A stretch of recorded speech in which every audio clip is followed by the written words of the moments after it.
അപ്പോൾ ഇതേ ഹെയറിൻ്റെ ടെക്സ്ചർ തന്നെ ശരിക്കും പറഞ്ഞാൽ നല്ല മാറ്റമുണ്ട്. ഹെയറിൻ്റെ ടെക്സ്ചർ തന്നെ നന്നായിട്ട്. Hello, welcome back to Nikku's world YouTube channel. അപ്പോൾ നമ്മുടെ ഹെയർ കെയർ ജേണിയുടെ ഒരു 1 വീക്കിലെ ഒരു റൊട്ടീൻ നമ്മൾ പറഞ്ഞിട്ടുണ്ടായിരുന്നു. ഒരു ചെറിയ ബ്രേക്ക് വന്നു കേട്ടോ. പക്ഷേ നമ്മുടെ പാക്ക് ഇത് ഇവിടെ റെഡി ആയിട്ടുണ്ട്. അപ്പോൾ ഇതിന് നമുക്ക് ആദ്യം വേണ്ട ഇൻഗ്രീഡിയൻസ് ഉഴുന്ന് തലേ ദിവസം കഞ്ഞിവെള്ളത്തിൽ നമ്മൾ കുതിരാൻ വെക്കണം കേട്ടോ.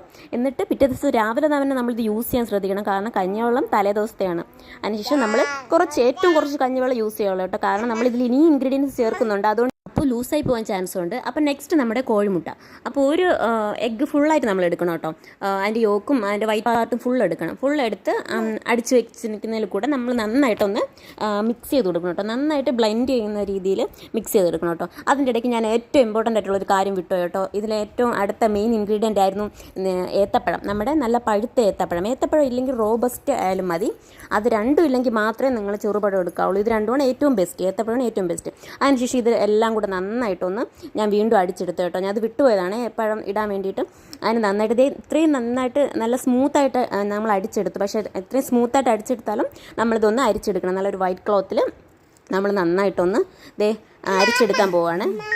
അപ്പോൾ നെക്സ്റ്റ് നമ്മൾ എപ്പോഴും പറയുന്ന പോലെ നമ്മളെപ്പോൾ ഏത് പാക്ക് ഇട്ടാലും അതിന് മുന്നായിട്ട് നമ്മുടെ ഹെയർ ഓയിൽ, നമ്മൾ യൂസ് ചെയ്യുന്ന ഹെയർ ഓയിൽ ഫസ്റ്റ് ഒന്ന് സ്കാൽപ്പിലും മുടിയുടെ തുമ്പിലും മുടി ഫുള്ളായിട്ട് ഒന്ന് അപ്ലൈ ചെയ്ത് കൊടുക്കാൻ ശ്രമിക്കണം കേട്ടോ. പക്ഷേ ഈ പാക്ക് ഇടുമ്പോൾ കുറച്ചുകൂടെ കൂടുതൽ എണ്ണ യൂസ് ചെയ്താൽ നന്നായിരിക്കും. കാരണം ഇത് നല്ല ഡ്രൈ ആക്കും.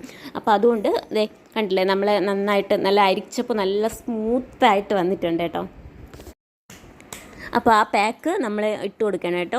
നേരത്തെ പറഞ്ഞതുപോലെ തന്നെ നമ്മൾ കഴിഞ്ഞ പ്രാവശ്യത്തെ പാക്കിൽ പറഞ്ഞതുപോലെ തന്നെ നമ്മുടെ ഓരോ മുടിയുടെ ഓരോ വകുപ്പായിട്ട് എടുത്തിട്ട് ഓരോ വകുപ്പിലും നന്നായിട്ട് തന്നെ അപ്ലൈ ചെയ്ത് കൊടുക്കണം കേട്ടോ. ഹെയർ ഫുള്ളും സ്കാൽപ്പ് ഫുള്ളും നമ്മുടെ തലയോട്ടി ഫുള്ളും മാത്രമല്ല നമ്മുടെ ഹെയർ ഫുള്ള് ഓരോ മുടിയുടെ ഓരോ സ്ട്രാൻഡായിട്ടല്ല ഓരോ സെക്ഷനായിട്ട് എടുത്തിട്ട് അതിലൊക്കെ നന്നായിട്ട് അപ്ലൈ ചെയ്ത് കൊടുക്കണം. മുടിയുടെ തുമ്പ് വരേക്കും ഞാൻ ഫുള്ളായിട്ട് അപ്ലൈ ചെയ്ത് കൊടുത്തിട്ടുണ്ട്.